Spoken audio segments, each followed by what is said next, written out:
know sometimes life can be tough, and you feel like you just had enough.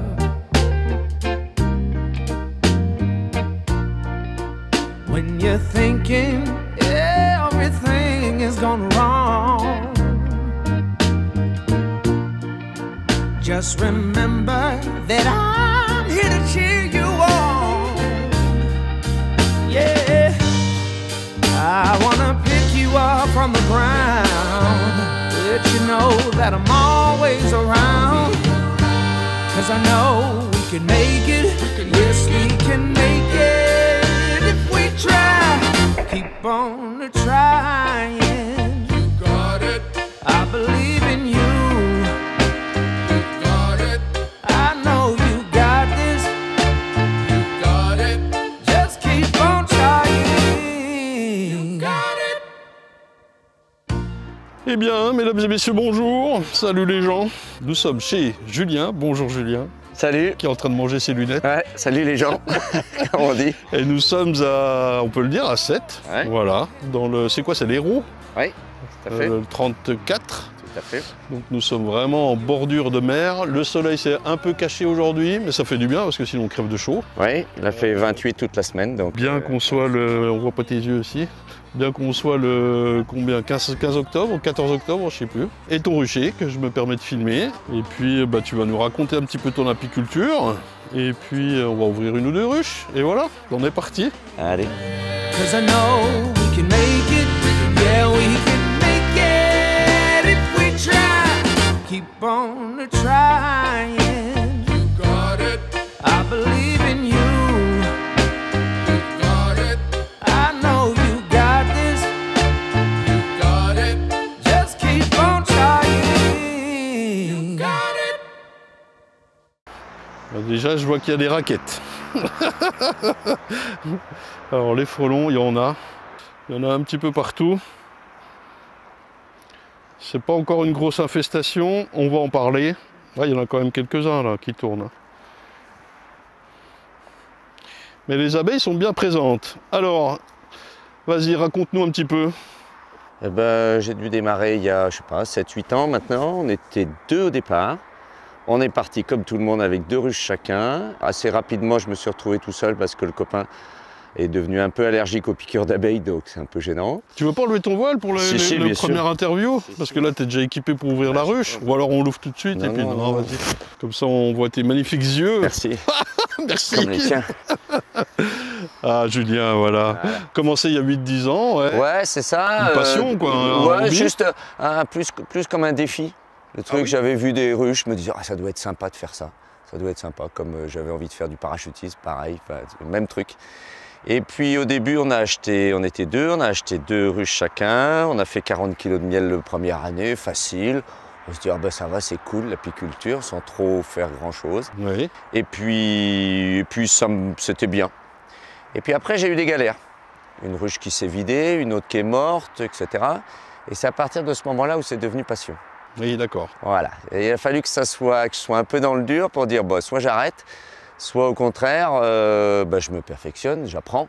Okay. J'apprends le job, quoi. C'est sympa de voir cette démarche, comment t'en es arrivé là, quoi. Il m'a fallu des galères.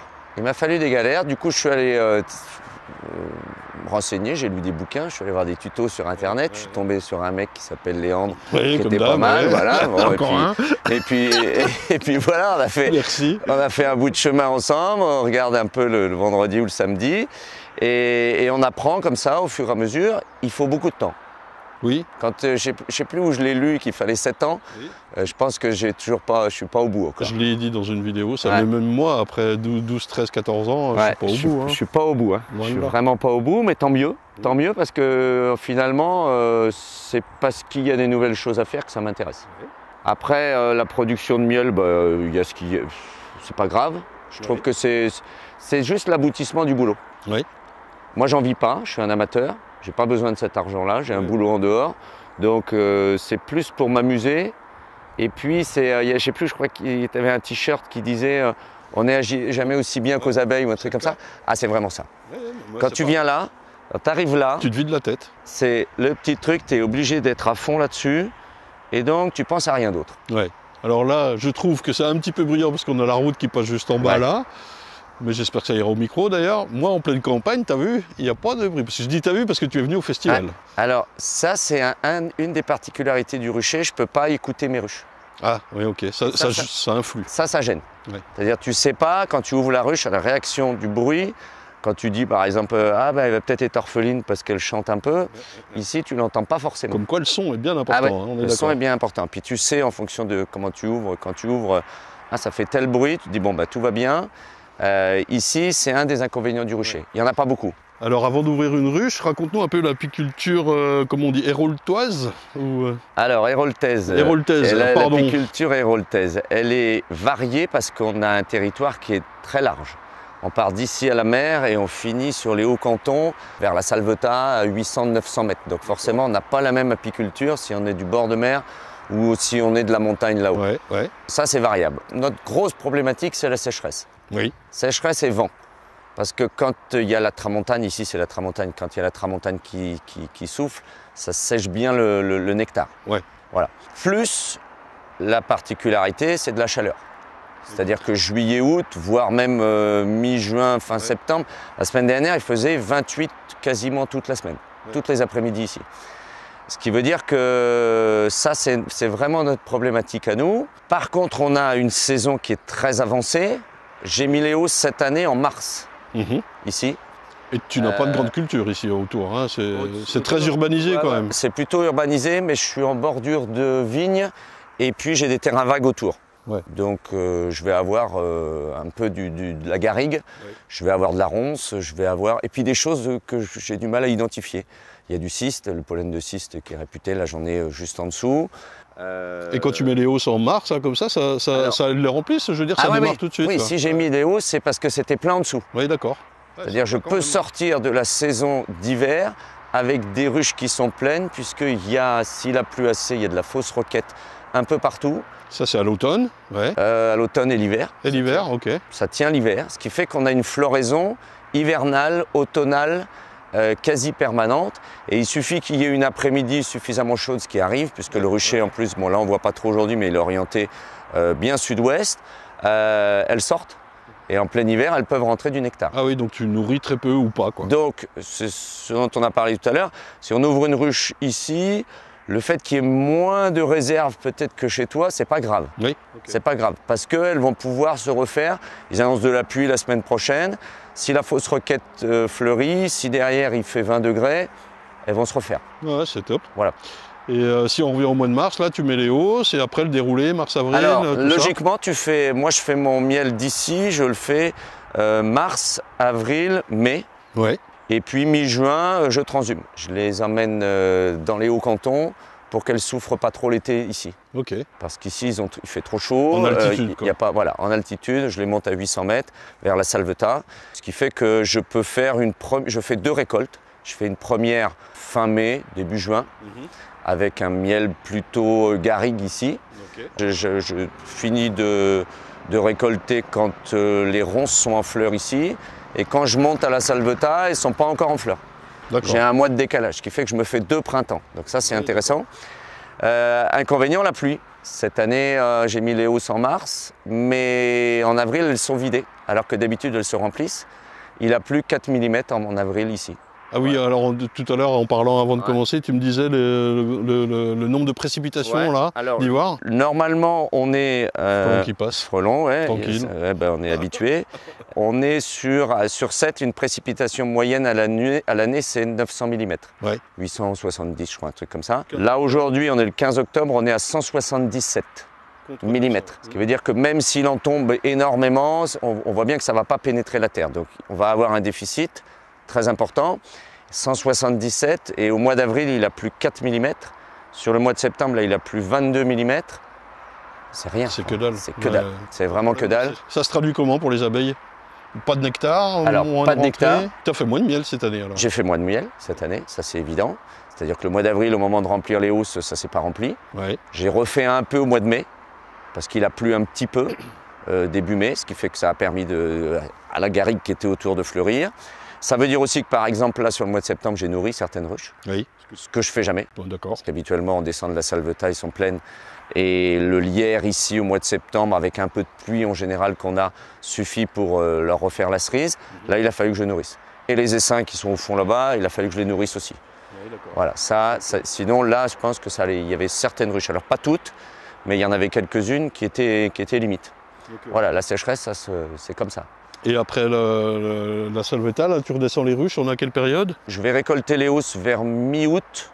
Oui, relativement tardivement. Voilà, relativement tardivement. Là, je traite, je descends les ruches dans la foulée, en général, pour qu'au mois de septembre, soit mieux ici. Oui, ok. Voilà. Traitement varrois par lanière? Lanière, cette année à Pivard, j'alterne à Pivard à Pistan. J'achète les trucs au GDSA, j'ai le truc assez classique. Je viens d'enlever les lanières la semaine dernière. Voilà, pour le traitement, je fais dégouttement acide oxalique l'hiver. Ouais. Alors, logiquement, c'est censé être fait sur un arrêt de ponte. Oui, alors, est-ce que tu en as un vraiment? Ça dépend. Mais vraiment, enfin, arrêt de ponte total, il n'y en a pas. Il n'y en a pas. C'est-à-dire, il peut arriver qu'il y ait 10-15 jours de froid ici, de vrai froid. Quand je dis vrai froid, c'est vrai que tout à l'heure on a discuté, c'est relatif. C'est pas le même froid que chez moi. Ça peut geler ici, ce qui fait que dans la ruche, bon, on va avoir un couvain réduit, mais on n'aura jamais d'arrêt complet. Et dès le mois de janvier, ça redémarre. Et tu t'en sors quand même? La pression varrois, tu arrives à écoute, pour l'instant, ça va. Pour l'instant, ça va. J'ai pas perdu de ruche à cause de ça. J'ai perdu des ruches. J'ai peu de pertes. Très peu de pertes ici. Si tu en perds, c'est peut-être de famine, non? Ou de frelons? C'est souvent la reine. Les frelons, non, parce que c'est pareil, tu verras, ils sont tous équipés avec... Alors les frelons, vas-y, dis-nous. Les frelons, là, cette année, l'attaque est belle. Il y a plusieurs nids autour, ça c'est clair. C'est pas une pression comme on a vu en Bretagne ou dans le sud-ouest, où il y a 75 frelons par planche d'envol, mais ils sont bien présents quand même. Mais cette année, ils sont quand même... D'habitude, j'en ai un peu moins. Cette année, l'attaque est belle. Tu vois, il y en a quand même 4-5 là, qui se promènent en permanence. Ça veut dire... Donc là, les abeilles sortent pas? Non, les abeilles sortent peu. Ils attendent que les butineuses rentrent. Et puis quand je joue de la raquette et que je diminue la pression, les abeilles ressortent un peu. Ouais, ok. Piégeage, pour l'instant il ne fait pas froid, donc ça ne sert pas à grand chose. C'est-à-dire pourquoi? C'est-à-dire que là, piéger les ouvrières, pour moi, ça ne va pas servir à grand chose. Elles sont tellement nombreuses que ça ne va pas servir à grand chose. Par contre, piéger les reines, oui, c'est-à-dire dès les premiers froids de l'hiver, elles ont besoin de sucre. Ouais. Et là, je piège. J'ai piégé au printemps, fort. Ça a marché? Ça a marché, mais pas assez, la preuve. Parce qu'on a eu un printemps extrêmement doux et pas eu de coup de froid tardif. Ça marche bien. L'année d'avant, par exemple, on avait eu un beau démarrage, puis un coup de froid. Et là, la pression avait été moindre. C'est-à-dire que les reines étaient sorties de l'hivernage et avaient pris froid dehors, donc elles étaient mortes comme ça. Okay. Enfin, moi, c'est mon analyse. Après, c'est un truc un peu classique qu'on a lu, mais j'ai pu le vérifier. Et cette année, on a eu un printemps très doux, aucune baisse de température, ce qui fait que les nids ont pu se développer. Là, on est sur la pleine période. Je crois qu'il y a quelques pièges, mais là, tu dis, ils ne servent pas. Tu n'as pas mis d'appât dedans? Justement, tu vois, là, celui-là, il date. J'ai essayé avec celui-là d'attraper des frelons, de les mettre dedans. J'en mets 5-6 pour voir si simplement les frelons peuvent attirer les autres, mais ils sont juste morts dedans. Mais ils n'ont pas attiré les autres. Voilà, donc il faut mettre un attractif. Il faut mettre un attractif. Donc j'ai prévu, là j'ai de la crevette au congélo, j'ai des restes de cire et de miel, on va mettre ça et puis on va voir si ça marche mieux. Okay. Voilà. Sinon voilà, ça c'est un artisanal que je fais. Et puis après aux bouteilles, ça marche plutôt bien. Aux bouteilles, sirop de cassis. C'est pas très sélectif, tu prends un peu de tout? Non, je prends pas. C'est plutôt, ça fonctionne plutôt bien. J'ai pas de papillons, j'ai de la guêpe dedans. Ouais. Ça oui. Du crabe-roux, j'en ai quasiment pas ici. D'accord. Donc je peux pas dire que j'en attrape. Ça m'arrive d'en attraper un ou deux, mais c'est vraiment l'asiatique. C'est vraiment de l'asiatique. Et une fois que le piège a démarré, tu vois bien que ça fonctionne. Par contre, il faut qu'il y en ait quelques-uns dedans et après ça rentre. On ouvre une ruche? Allez. Allez. Par contre, ça ne te dérange pas si je tape les frelons avant? Ah non, non. Ouais, parce que là, ils vont me faire chier. Sinon. Je vais te filmer, ça te dérange pas? Ah bah non, non. Parce que là, ils vont me faire chier. Moi, j'ai pas envie qu'ils me fassent chier. Je fais toujours comme ça. Je les frappe d'abord et puis après, voilà. Tu vas voir un prof de sport en action. Partie de badminton, c'est parti. Allez, c'est parti. 1. On les compte. 2. Et ils sont morts ou tu dois les écraser? Ah non, ils sont morts, ils sont morts. Je les décapite en général. Ça. Faut dire que t'as un bon coup de raquette, quoi. 4. Bon, moi, je m'attendais pas à ça, les gens, mais... 5. 6. 7. Oui, il a volé le machin. 8. Oh, 3 d'un coup. 13.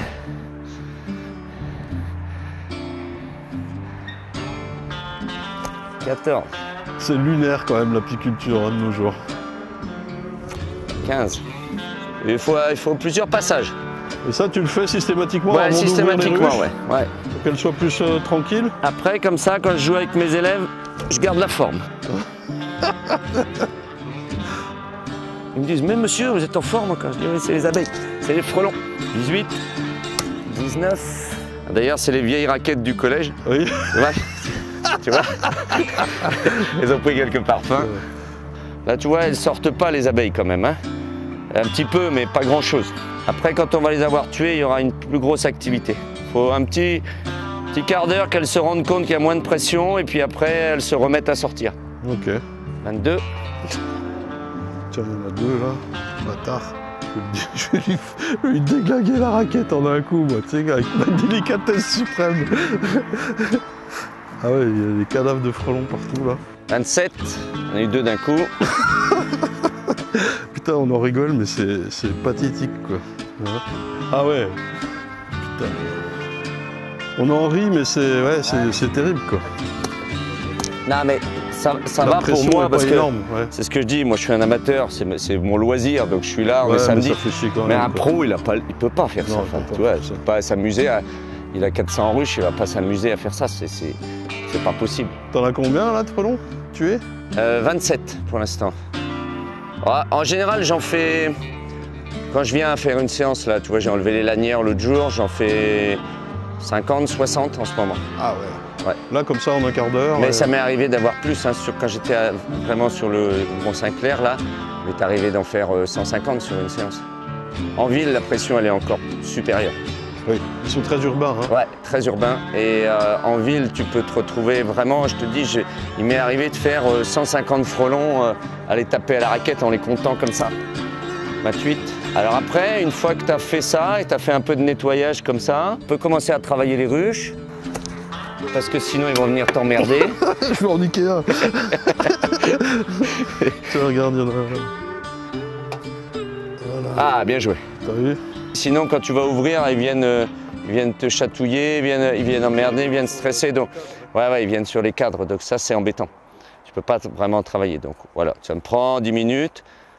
Et puis ça me fait assez plaisir en fait. Oui, c'est jubilatoire. Ben, je préférerais ne pas avoir à les tuer. Je t'avoue qu'en soi, ils ne me gênent pas beaucoup. S'ils ne bouffaient pas les abeilles, ils ne me gêneraient pas. Imaginez si j'ai ça, moi, x10, comme Paul Fer, là, il me montrait dans sa vidéo. Oh là là. Alors après, par contre, elles ont quand même toutes les portes vertes. Ouais. Elles ne peuvent pas rentrer, hein, normalement. Je crois que s'il y a trop de pression, de frelons, ils passent quand même au bout d'un moment. J'ai vu l'autre jour une vidéo où le gars se plaignait, il avait des trucs, mais il avait les portes blanches. Ah oui, les portes blanches, ils rentrent, les frelons. Les portes vertes aussi, on m'a dit, moi je n'ai pas vu faire. Les petits peuvent rentrer. Si tu as 70 frelons petits qui passent. Ils peuvent passer, ça je te confirme. Mais ça aide quand même quoi. Voilà.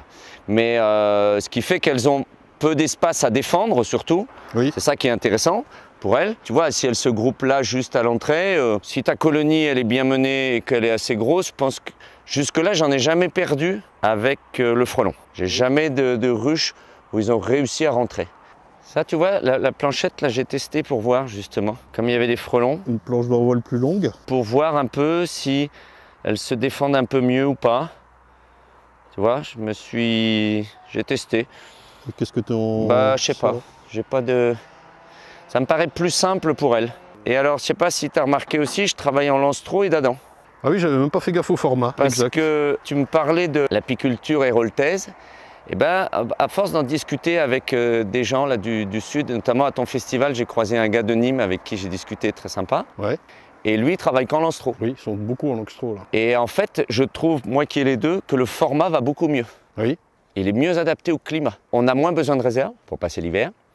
Et on a des ruches qui, en lance-trou, c'est sur les lance-trou que j'ai eu mes plus grosses productions. Et je trouve le format plus adapté au climat local. Au climat chaud comme Voilà. ça. Et si j'avais à refaire, bon là je les ai, je vais pas. Et notamment par exemple cette année, j'ai décidé que sur les dadans, je restais en 8 cadres. Oui. Je vais pas au-delà. J'ai pas besoin d'avoir beaucoup de bouffe en bas. Et tu trouves pas que ça favorise l'essaimage, non? Écoute, cette année, je trouve que on s'en est bien sorti. On n'a pas eu de pluie avril-mai. C'est peut-être aussi ça qui a limité l'essaimage. Oui, parce que moins de ressources. J'ai eu une ruche qui a essaimé. Ouais, ça va. Hein. Parce que là, au fait, on n'a pas dit, toutes tes ruches sont là, tu en as une vingtaine. Quoi, Ah, tout est là. Tout est là. 34.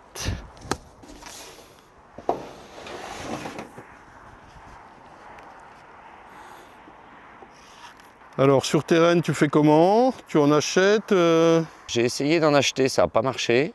Ouais.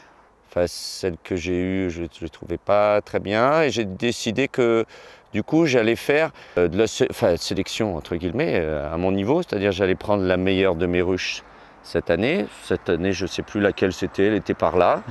Et j'ai greffé dessus. Tu as fait quelques rennes. Et j'ai fait quelques rennes. Et j'ai du coup que des rennes 2023 sur le rucher. Ouais, très bien. Voilà, j'ai changé même les... C'est aussi peut-être pour ça que la production de miel a un peu chuté, parce que même dans mes ruches de production, j'ai changé.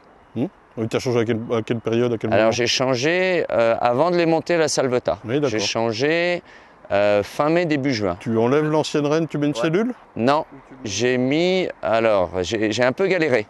Parce que forcément, l'acceptation, c'est pas faite toute seule. Donc, quand on met dans une grosse ruche, dans les ruchettes, j'ai pas eu de difficulté d'acceptation. Par contre, dans les grosses, j'ai quelques-unes qui se sont fait tuer dans leur cagette. Oui, alors tu les produis dans des nucléi, dans des ruchettes? Alors, j'avais dans des ruchettes. Oui, d'accord. Dans des ruchettes, j'ai essayé les nucléi polystyrène, j'en ai 2 à la maison.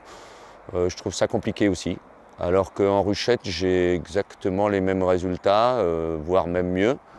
Et surtout, j'avais pas anticipé un truc, c'est que je ne sais pas quoi faire de mes petits cadrons à la fin de la saison. Donc il y a une ruchette là-bas avec des cadrons mal posés pour récupérer les rennes. Enfin, c'est un peu merdier. C'est un autre format. Alors encore, que mes ruchettes, il fait pas froid ici. Ruchette, 2-3 cadres, pas plus.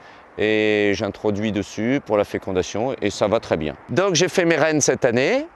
Et puis l'année prochaine, on va faire pareil. Alors j'aimerais bien en acheter.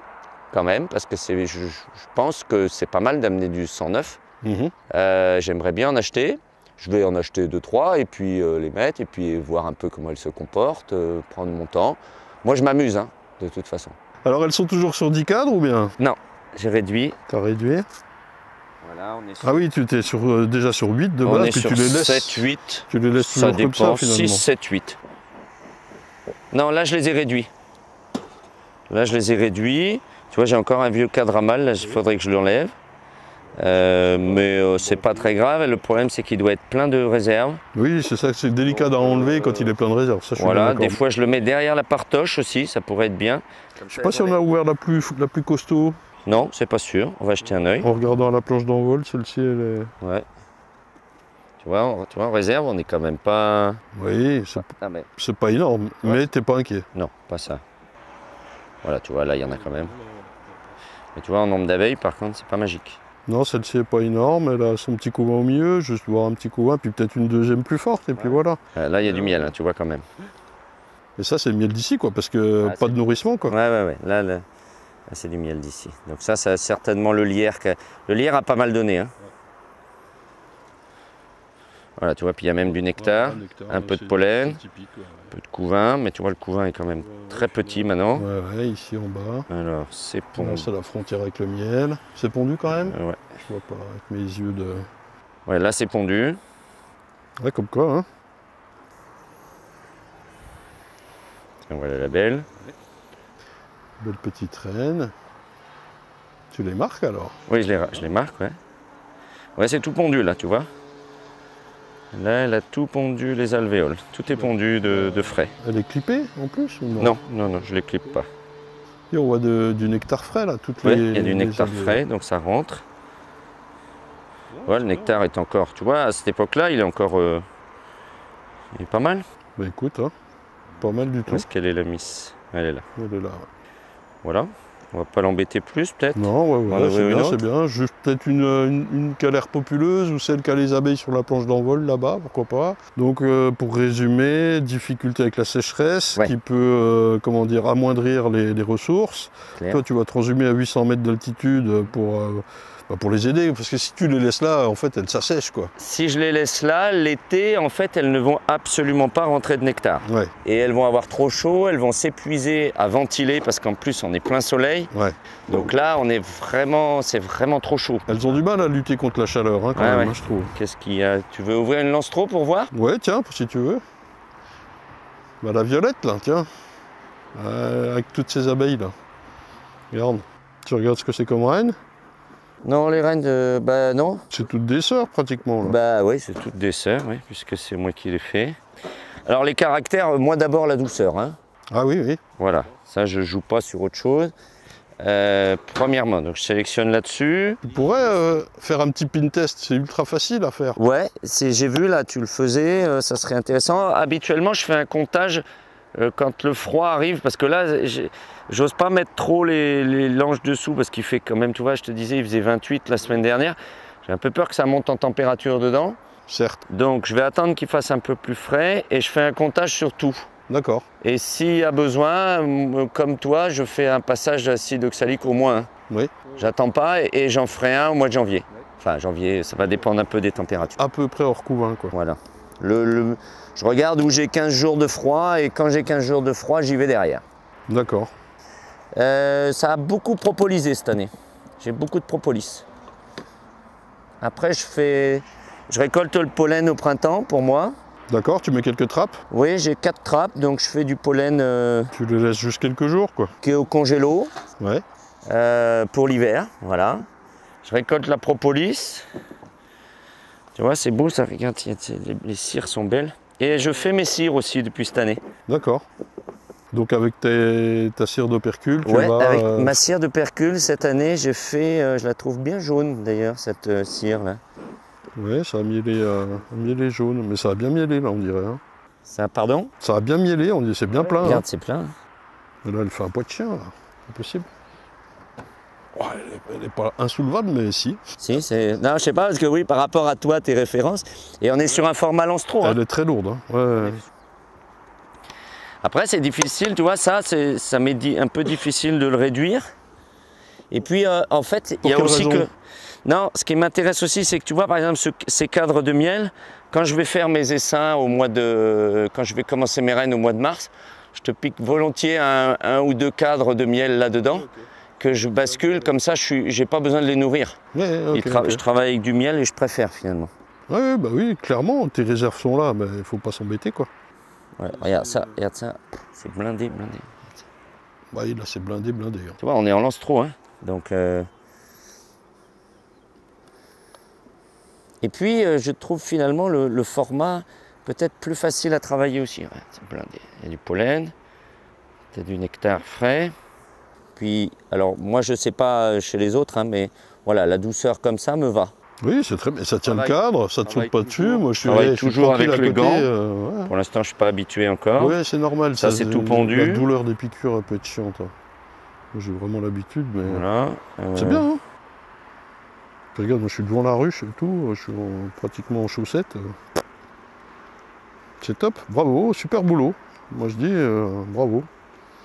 Tu t'es inquiété de savoir ce qui se passait, tu fais tes reines. Ça c'est tout pondu, tu vois, c'est tout en larve, tout le bas là. Donc on n'est pas, tu vois, quand... Non mais chez moi il n'y a plus d'œufs. Voilà, c'est ça qui est intéressant, c'est bien que tu sois là parce que ça montre aussi que tout ça, c'est voilà, c'est tout des œufs là. Sachant que j'ai fini ma tournée hier là, tu vois, là par contre tu as une abeille des ailés. Donc, ah oui, donc varroa. Là tu pourrais faire un petit comptage et te situer, mais bon, tu peux être, comme j'ai vu sur celle que j'ai comptée dans la vidéo d'hier, j'avais 3 varrois pardon, pour 150 abeilles, avec le coefficient correcteur, je dois être arrivé à 3-4, c'est trop. Un petit coup d'acide oxalique pour réduire la pression du phorétique, c'est pas recommandé, mais parce que l'efficacité n'est pas énorme, mais bon, c'est ça où elle crève quoi. Là elle va pas crever, hein, on voit que la population est là quand même, mais tu sais que tu as un petit peu de varroa, ça aussi c'est... Ça, elles cherchent à nettoyer une cellule qui ne leur plaît pas. D'accord. Elles vont la sortir et difficile de savoir pourquoi. Ah, puis tu vois, tu en as plusieurs là, quand même, des larves qui sont un peu attaquées là. Ouais. ou qui sont sèches au fond et qui ont ça, dû se faire bouffer par le vent. C'est probablement un réflexe de nettoyage par rapport à quelque chose qui les embête. Est-ce que c'est le varroa ou quoi? Ça pourrait. Hein. Mais ça, j'ai aussi. Hein. Ça peut arriver, il faut surveiller. Tu vois, il y a quand même pas mal de couvains. J'ai pas encore tout sorti. Hein. Tu vois, ça, c'est des colonies. Tu vois, quand tu ouvres ça, après, tu sais que pour l'hiver, il y en a trop. Hein. Il y en a trop. J'ai trop de miel. Là. Bah là, pour les réserves, ce qu'il faut que tu fasses gaffe, c'est ton taux d'infestation varroa pour être sûr de ne pas être emmerdé. En même temps, tu vas pas avoir une chute de température incroyable. Donc, c'est presque facile l'apiculture ici. Sauf que tu n'as pas de ressources entre mai et septembre ou octobre. Quoi. Là, ça fait un gros trou de mielé. C'est l'inverse de chez moi, quoi. Par contre, moi, j'ai un trou de mielé de maintenant jusqu'à avril, quoi. Ouais. Bon, impec. Est-ce qu'on dit quelque chose pour clore cette vidéo? Parce que là, on va être très long. Très bien, oui, pas de problème. On va aller boire un canon chez le viticulteur qui nous accueille, parce que ça aussi, c'est un petit. C'est pas très facile de trouver un endroit pour. Donc le viticulteur du coin, alors certes, il a un grand terrain, mais il est fort sympathique de me prêter ce bel endroit. C'est important. Nous, la difficulté qu'on peut avoir, quand j'étais à Sète, si j'ai déménagé, c'est la difficulté d'avoir un rucher en ville, avec les voisins. J'ai eu des soucis, ils étaient inquiets, bon, ce que je peux très bien comprendre. Donc c'est pas facile de trouver un endroit pour se poser. Clairement. Donc merci, je crois que les ruchers, à la campagne c'est peut-être plus facile, mais là où je suis, tu vois, c'est quand même beaucoup construit autour. Quelqu'un qui accepte d'avoir chez soi une vingtaine de ruches. Tu vois, là, un souci d'elle, celle-ci. Mais ça, je pense que je ne vais pas y échapper de toute façon. Je ne vois pas pourquoi moi j'y échapperai. Je ne fais rien d'exceptionnel. Fais gaffe à faire un petit comptage là. Je vais faire un comptage. Et j'avais des copains là, à côté, là, à quelques kilomètres, ceux que j'ai aidés là, ils me disaient qu'ils étaient à 70-80 varrois en chute sur l'Ange. Là en ce moment? Ouais. Ah, c'est énorme. C'est énorme. Oui, là il y a un problème. Ouais. Donc ils ont fait varomède dessus et il continue à y en avoir quand même beaucoup qui tombent. Et tu as vu l'ampleur du couvain là, c'est évident que si je fais un acide oxalique là sur celle qu'on vient d'ouvrir, tu vois bien que vu la taille du couvain, je vais en rater plein. Oui. Voilà, mais ça sera toujours mieux, je vais le faire. Il faut contrôler tout ça. Bon, merci beaucoup Julien de nous avoir accueillis. On va couper là parce que sinon on va rester 2 heures. C'est ça qui est bon. Faire une vidéo de 2 heures. Et il nous reste la soirée, ça va, il y a le match ce soir. Ce soir on va regarder le match avec une dorade. Une petite dorade à la plancha, on est à 7. Ça c'est la classe. On va se faire un petit pic-poule du coin. Donc ça c'est la condition si je viens faire un giré aux abeilles chez vous les gens. Il faut une dorade et un match de rugby. Voilà, il faut un petit Black Irlande, voilà, super. Merci beaucoup Julien, voilà, j'espère que ça vous a plu les gens. Je coupe un peu court parce que la vidéo va être super longue, on s'est trop amusé quoi. C'est pas le souci, c'est bien. Merci. Avec grand plaisir, grand plaisir. Keep on trying. You got it. You're gonna make it. You got it. I believe.